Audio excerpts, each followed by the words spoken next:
Brain spark YouTube ചാനലിലേക്ക് ഏവർക്കും സ്വാഗതം. ജൂൺ 19 വായന ദിനമാണ്. ഇന്ന് പത്രത്തിൽ വന്നൊരു വാർത്തയാണ്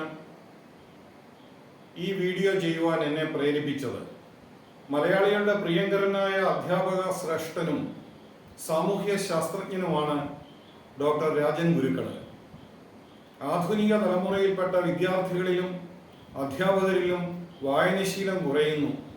അതോടൊപ്പം തന്നെ പഠന നിലവാരവും അധ്യാപന മികവിലും ഇടിവ് സംഭവിക്കുന്നു എന്ന് അദ്ദേഹം പറയുകയുണ്ടായി. അതിനെതിരെ ശക്തമായ വാഗ്ധോരണിയാണ് ഇപ്പോൾ സമൂഹത്തിൽ നടക്കുന്നത്.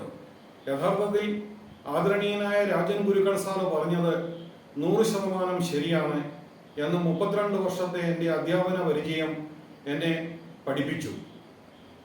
ഇതിനെ ഉപോത്ബലകമായി എൻ്റെ 8ാം ക്ലാസ്സിലേക്ക് ഒന്ന് കടന്നു ചെല്ലുവാൻ ഞാൻ ആഗ്രഹിക്കുകയാണ്. കോട്ടയം മാർത്തോമാ സെമിനാരി സ്കൂളിൽ 8ാം ക്ലാസ്സിൽ പഠിക്കുന്ന സമയത്ത് മറിയാമ്മ ടീച്ചറാണ് കാളിദാസ ശാകുന്തളം പഠിപ്പിക്കുന്നത്. കവിത കാളിദാസസ്യ തത്ര ശാകുന്തളം മതം ശാകുന്തളേ ചതുർത്ഥോംഗഃ തത്ര ശ്ലോക ചതുഷ്ടയ. കവിത പഠിക്കണമെങ്കിൽ കാളിദാസ ശാകുന്തളം പഠിക്കണം. അതിലെ 4ാം അംഗം, വിശിഷ്യ 4ാമത്തെ ശ്ലോകം. മുല്ലവള്ളിയും മാൻകിടാവും എന്ന പാഠം ടീച്ചർ ക്ലാസ് റൂമിൽ സരസമായി പഠിപ്പിക്കുകയാണ്. കണ്വാശ്രമത്തോട് യാത്ര പറയുന്ന പൂർണ്ണ ഗർഭിണിയായ ശകുന്തള, അവൾ മുല്ലവള്ളിയെയും മാൻകിടാവിനെയും പരൽവീനിനെയും എല്ലാം തന്റെ സ്മരണയിലേക്ക് കൊണ്ടുവരുന്നു. ആ സമയത്ത് പ്രകൃതിയിലെ സകല ചരാചരങ്ങളും നിശബ്ദരായി നിൽക്കുന്നു. പരൽമീനുകൾ നിശബ്ദരായി മാലിനീ നദിയിൽ നിൽക്കുന്നു. മുല്ലവള്ളി അഴിഞ്ഞു വീഴുന്നു.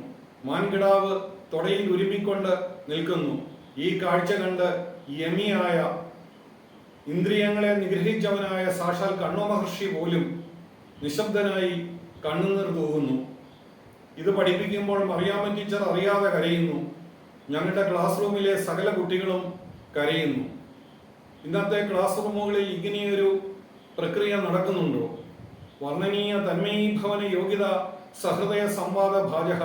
വർണ്ണിക്കുന്ന കാവ്യവസ്തു പഠിക്കുന്നയാളിലും പഠിപ്പിക്കുന്നയാളിലും ഒരുപോലെ കടന്നു വരുമ്പോൾ അരിസ്റ്റോട്ടിൽ പറയുന്നത് പോലെ കഥാർസിസ് എന്ന് പറയുന്ന ഒരു പ്രക്രിയ ക്ലാസ് മുറികളിൽ നടക്കുകയാണ്.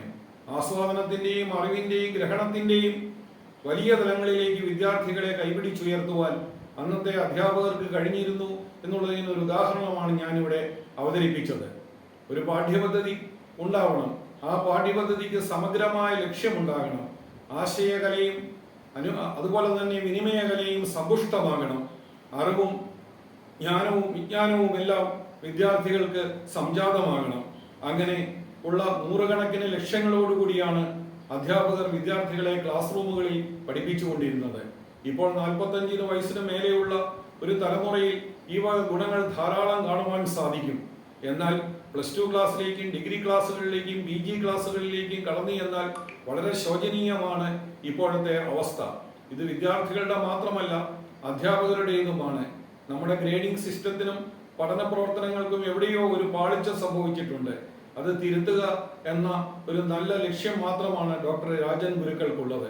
സത്യം തുറന്നു പറയുമ്പോൾ രാജൻ ഗുരുക്കളെ പോലുള്ള വലിയ ഗുരുനാഥന്മാരെ ആക്രമിക്കുന്നത് ഒട്ടും ശരിയല്ല എന്നുള്ളതാണ് എൻ്റെ അഭിപ്രായം.